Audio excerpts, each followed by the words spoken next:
네, 반갑습니다. 고번입니다. 오늘은 나스닥 포함해서 빅테크 종목들을 분석드릴 예정이고요. 영상 시청하시기 앞서서 좋아요와 구독, 댓글은 언제나 큰 도움되고 있습니다.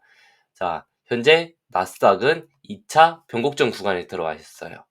2차 변곡점 구간인 해당 구간을 돌파하게 된다면은 다시 한 번 더 추세를 위로 올릴 수 있는 구간 하나 볼 수 있고, 반대로 우리가 5월 12일경이었던 1차 변곡점 구간을 돌파하니까 단기적으로 상승이 더 나왔구나까지만 보시면 될 것 같아요. 그래서 현재 2차 변곡점이고 해당 변곡점을 결국 돌파하지 못하면은 이렇게 빠질 수 있구나. 그래서 제가 직전 영상에서 말씀드린 것처럼 여기서 이런 식으로 횡보가 시작되기 시작한다면은 중소형주들의 가장 좋은 시장이 될 수 있고, 위에 돌파가 나온다면은 조금 더 위로 증시가 올라갈 수도 있고, 첫 번째 변곡점 돌파하지 못하고 두 번째 직전 변곡점 지지받지 못하면은 결국 밑으로 강하게 쏟아내는 이 패턴 세 개 중에 하나 지금 지속적으로 대응하고 있다라고는 말씀드렸어요. 조금 더 확대해서 보자면 직전 이 구간이 1차 변곡점인 구간이에요. 1차 변곡점 구간을 강하게 돌파로 나왔기 때문에 현재 2차 변곡점인 구간을 강하게 돌파해줘야 되는 숙제를 가지고 있는 구간이기도 하고요.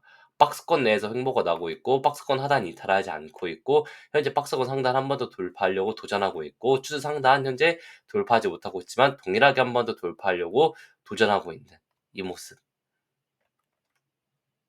그래서 나스닥 같은 경우는 현재가 대비해서 0.5%에서 한 1.5%만 더 돌파가 나오더라도 최대 3.5% 이상의 상승이 출현할 수 있고, 이는 실제로 전고점까지 증시가 상승할 수 있는 구간으로 볼 수 있는 거죠. 이렇게 전고점까지. 여기서 전고점까지 상승이 나온다면은 이후로 이 전고점을 다시 한 번 더 돌파하는지, 즉 직전 본인들이 가지고 있던 전고점을 돌파하는지 체크를 할 예정인데, 여기까지 올린다면 대략 좀 이렇게 가야 되는데, 네, 대략적으로 이 해당 그 다음 기간적인 변곡점 내에서는 좀 흐르지 않을까라고는 볼 수 있습니다. 그래서 여기는 기간적인 변곡점, 여기는 현재 추세적인 변곡점이라고만 보시면 될 것 같아요. 그래서 이 추세적인 변곡점 구간 내에서, 즉 직접 변곡점이 닿았을 때, 직접 변곡점들 닿았을 때 증시가 약간 밀렸던 구간들 보면은 이 변곡점 내에서 이 변곡점 오기 전까지 조금 더 추세를 올릴 수 있을 것인지, 아니면 돌파 못하면은 밑으로 밀릴 것인지, 이 두 가지 패턴을 보자. 그래서 어제 매부쇼 통해서는 우리가 비중을 약간 더 축소했다라고 볼 수 있는 부분들이 있어요. 변곡점 돌파하지 못했을 때 밀리는 그림도 우리가 항상 볼 수 있죠. 직전에 이런 구간들. 지금은 바닥에 찍고 올라오는 상승장의 변곡점이고, 이 구간에서는 우리가 하락장의 변곡점. 여기서도 바닥 대비해서 한 7% 오르니까 지금이라도 사야 되나라는 우리가 포모들이 가질 수 있는데, 이 변곡점 돌파하고 사서 늦지 않다라는 거예요. 그래서 이 변곡점을 결국 돌파하지 못하니까 무너졌다, 지지하지 못하니까 무너졌다, 이런 구간들 보시면서 지금 구간도 우리가 매수해야 되나 말아야 되나 계속 고민하지 마시고, 변곡점 돌파하면은 그때 다시 한 번 더 사자라고 볼 수 있죠. 동일한 구간에서 엔비디아입니다. 엔비디아는 현재 구간에서 갭을 계속 뛰어가면서 올리고, 어제 같은 경우가 좀 대단한 구간이긴 해요. 어제 밀리지 않고 지지받고 올렸다는 게 정말 증시 참 회복력이 좋다라고 볼 수 있고, 두 번째는 고의적으로 올리고 있어요. 고의적으로. 뭐냐면은 여기서 매수를 했으면은 더 올라가잖아요. 그럴 때 나 떨어질 때 매수할 걸 계속해서 이 시그널을 주는 거예요. 직전 시장에서 이랬던 것처럼 직전 시장에서도 떨어지면 매수할 거라고 계속 포모 주던 시장들이 계속 있었어요. 근데 이렇게 해서 떨어질 때 올리고 나서 매수하면은 어느 이상 고점을 높이지 못하고 결국 물량 뺏기고 밑으로 빠지는 구간들이 있었기 때문에, 지금 구간도 우리가 충분히 포모를 느낄 만하다. 일부러 포모를 주기 위해서 시장이 무빙을 움직이고 있는 거예요. 네, 5분 봉바도 바로 올리고, 네, 밀리고 올리고 밀리고 올리고 변동성 높죠. 네. 이런 변동성이 높을 때에는 우리가 막 이런 구간에서 매수 못했다고, 아니면은 이런 구간에서 팔았다고, 아니면 내가 지금 엔비디아 없다고, 아니면 갖고 있다고 불안할 필요 없이 딱 하나, 동일하게 엔비디아도 145불 돌파하면은 그때 안전하게 136불이죠. 이제는 136불 돌파하면은 그때 안전하게 매수해서 145불까지 끌고 올라가시면 돼요. 단기적으로 엔비디아가 이런 식으로 움직인다면, 이런 식으로 지금 상막 추세를 만들어 놓고 있는 2차 구간이거든요. 그래서 중요한 변곡점 구간이에요. 단기적으로 이평선이 집중하고 있고요. 그래서 중요한 이평선에 중요한 추세 변곡점 구간이다. 아까 나스닥 2차 변곡점 구간을 말씀드렸던 것처럼 엔비디아도 2차 변곡점 구간이다라고 보시면 되고, 1차 변곡점을 돌파가 나왔고 2차 변곡점 구간에서 2차 변곡점을 돌파한 다음 3차 변곡점이 145불까지 올라갈 것이고, 실제로 해당 135불대 돌파가 나오지 못하다면은 단기적으로 이 갭을 메꾸러 오는 하락, 그래서 G라인 132불, 그래서 132불 이탈 전까지는 홀딩 하시거나 136.5불 돌파 나오면은 돌파 매매 진행한다, 엔비디아, 이렇게 대응하시면 될 것 같아요. 돌파를 진행하면은 단기적으로는 145불까지는 끌고 가셔도 돼요. 왜 단기적이냐라고 하시면은, 엔비디아 지금 매수해서 뭐 1년 뒤에 꺼내보자, 뭐 2년 뒤에 꺼내보자 그러면은 장투겠지만, 그게 아니라면은 단기적으로 과열권 영역으로 들어가고 있기 때문에, 지금부터는 상승이 나오더라도 우리가 좀 조심하자라고는 말씀드리고 싶어요. 증시 자체가 이제 위로 더 올라온다면, 결국 엔비디아가 현재 구간에서 145불까지 올린다는 것은 증시를 조금 더 올리겠다는 것과 동일한 구간인데, 여기 지금 보시면 아시겠지만 진짜 정말 초과열권으로 들어오는 구간이에요. 증시 자체가 이 사이클 내로 들어오면은, 이 추세 내로 들어오면은, 이 추세 내에서는 항상 과열권으로 밀렸던 구간들의 경험이 더 크기 때문에, 실제로 사실 여기까지 올라왔다가 푹 꺼지지 않았으면 좋겠어요. 자, 여기서 조정이 나오면은 이런 구간에서 끝나고 더 치고 올라갈 수 있는 회복력을 가질 수 있는데, 여기서 이렇게 올려버리면은 결국 이 뒤에 강하게 쏟아진다라는 거예요. 이게 차라리, 그래서 직전에 이런 구간들도 그랬죠. 이런 구간에서도 무너질 때, 차라리 여기서도 무너질 때 확 무너졌으면은, 한 번 더 무너졌으면 바로 좀 더 회복력 있게 이 뒤에 이렇게 강하게 쏟아지지 않고 올라갈 수 있었을 거예요.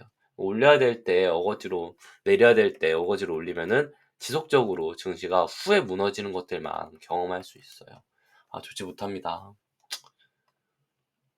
일단 엔비디아는 그래서 136불 돌파가 나오면은 단기적으로 145불까지는 올라가는 거를 보자, 말씀드리고 싶어요. 135불 돌파, 정말 136불, 6불이죠. 6불 돌파를 하는 걸 보자. 두 번째 XXX 기준에서, 자, 어제 추세 하단부 이탈이 나왔으면은 꽤 인버스로 수익이 클 수 있었는데, 자, 추세 하단 이탈하지 않고 지지받고 있어요. 지금 구간 이런 식으로 지그재그 패턴 나오다가 위로 들어올려 버리면 좀 재밌게 올라가요. 지금 제가 210불 말씀드렸는데, 이거 212불 정도 해서 돌파 나오는 거 보면 XXL 1차 매수를 다시 한 번 더 진행할 것 같고, 215불 돌파 나오면은 2차 매수 진행할 것 같은 느낌. 그러면은 단기적으로 끌어올리는 이 그림 나올 것 같아요. 결국 밑에 무너지면은, 무너지기 전까지는 아직 추세 이탈로 보지 않는다. 지금 50에서 밑에서 올라오고 있죠. 그래서 이 50에선 지지 여부도 한번 보시면 될 것 같아요. 이런 식으로. 그래서 이런 식으로 우리가 지지 여부를 볼 때 실제로 이 구간에서 들어 올릴지 밑으로 밀릴지 변곡점 구간이다라고 보시면 될 것 같아요. 동일하게 엔비디아가 136불 때 뚫게 되면은 212불 때 뚫게 되겠죠. 그렇다는 것은 XXL 기준에서도 지금 구간에서 무리하게 매수하는 것이 아니라 18.5불이나 19불 때 돌파 나오면서 매수를 해도 늦지 않다. 그렇게 매수를 해도 단기적으로 한 22불 때까지는 끌어올릴 수 있다. 라고 볼 수 있는 부분들이 있죠. 그럼 반대로 인버스 기준에서는 엔비디아가 136불대 돌파하는지를 체킹을 하셔야 돼요. 이 136불대를 돌파가 나온다면은 단기적으로는 다시 한 번 더 부인의 저점을 훼손하러 갈 가능성이 존재하기 때문에 이 구간에서는 조심해야 되고, 그렇기 때문에 자, 이런 구간에서 인버스를 매수하신 분들이 계시다면 조심하셔야 되고, 혹시나 내가 인버스 지금 들고 있다 하시는 분들은 11.5불은 무조건 손절가 대응하시면서 끌고 가셔야 돼요. 어차피 후에 매수해서 끌고 올라가면 되니까 문제없다라고 생각하고 있고요. 네. 이외 반도체 지수 제외하고는 종목들이 아리까리해요. 지금 테슬라 같은 경우도 개파락 나오고 나서 전고점 돌파하지 못하고 있고, 아이온큐 흐름 좋고, 팔란티어 같은 경우도 지금 회복 못하고 있고요. 당연히 중소형주들은 당연히 더 그럴 거고. 그래서 테슬라까지만 좀 분석을 드리면은 결국 테슬라가 팔란티어랑 차트가 같아요. 자, 증시는 이미 다시 한 번 더 본인이 하락하기 전에 이 전고점 구간까지 닿았고, 이 팔란티어도 그렇고요. 근데 테슬라가 아직 회복력이 부족하죠. 결국 이 증시를 끌어올리는 유동성이 모든 종목들에 다 올라가는 것이 아니라 일부 개별 종목들로만 유동성이 몰리고 있다는 거, 약간 아쉬운 구간들이 있어요. 그래서 오늘 장 분위기까지 좀 봐야 되는데, 오늘 장 분위기도 중소형주들에게 그리고 테슬라에게 크게 이 가격적으로 메리트가 오지 못한다면 당연히 좀 조심해야 되는 구간이겠죠. 한번 내렸고 저점과 고점을 올리고 있는 구간이지만 해당 구간 추세 더 이상 몇 불? 자, 345불 돌파하지 못하면 다시 한번 더 추세를 밑으로 밀리는 이 그림 조심하셔야 될 수 있을 것 같아요. 실제로 자, 단기적으로 쌍고점 그려놨고 삼각추세에서 추세 이탈을 개파락으로 진행해놨기 때문에 이 갭매꾸로 올라오면서 실제로 박스권 하단 지지받고 박스권 중심부 이탈하지 않는, 즉 테슬라 같은 경우는 345불대 위에서 놀고 행보해주다가 위로 올라가는 것만이 유일한 정답이다. 그래서 테슬라 없으신 분들은 345불 돌파하시면은 1차 매수, 350불 돌파하면 2차 매수 하시고 380불까지 끌고 올라가는 건 아직도 동일한 관점이에요. 하지만 반대로 테슬라가 해당 구간 더 이상 지지받지 못하고 추세를 이탈하게 된다면은 첫 번째 테슬라의 매도 타점은 우리가 21선인 340불로 볼 수 있을 것이고, 두 번째 340불 이탈하게 된다면은 밑에 구간 335불대 이탈할 때 좀 더 비중을 강하게 쏟자, 매도 치자. 그 밑으로 빠지는 구간은 320불대, 315불대 볼 수 있는 거죠. G라인은 320불, 315불. 그래서 현재 내가 어떻게 대응해야 될지, 나 매수해야 되나 매도해야 되나 라고 하신다면은 밑으로 이탈하게 되면은 매도하시고 관망하시고, 반대로 위로 돌파가 나오면은 끌고 올라가시면 되는 거예요. 345불. 대응하는 시장이죠. 예측하는 시장보다는 대응하는 시장이다. 350불. 네, 이렇게 보시면 될 거예요. 왜 예측하는 시장이 아니냐? 자, 예측하는 시장 내에서 자, 증시가 저점 잡자마자 안 쉬고 10% 15% 급등 나옵니다. 엔비디아가 4월 7일 이후로 58% 급등할 수 있습니다. 라고 인사이트 예측할 수 있던 사람들은 대한민국에서 아무도 없죠. 전 세계 기준에서도.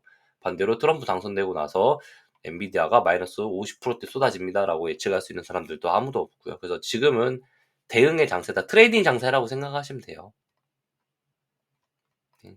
테슬라 그렇게 대응하시면 되고, 나머지 이제 좀 시간이 없으니까 가격대들만 짚어드리면은 아이온큐 삼각추세 추세 상단 현재 동일하게 36불 돌파하면 진행하시고, 36불 돌파하면은 38불, 38불 돌파하면은 40불까지 올라갈 수 있어요. 반대로 항상 말씀드리는 이 구간 32불 이탈은 항상 피하자. 반대로 현재가 구주가 안에서는 33.5불 첫 번째로 좀 피하시고, 두 번째 피해야 될 게 32불.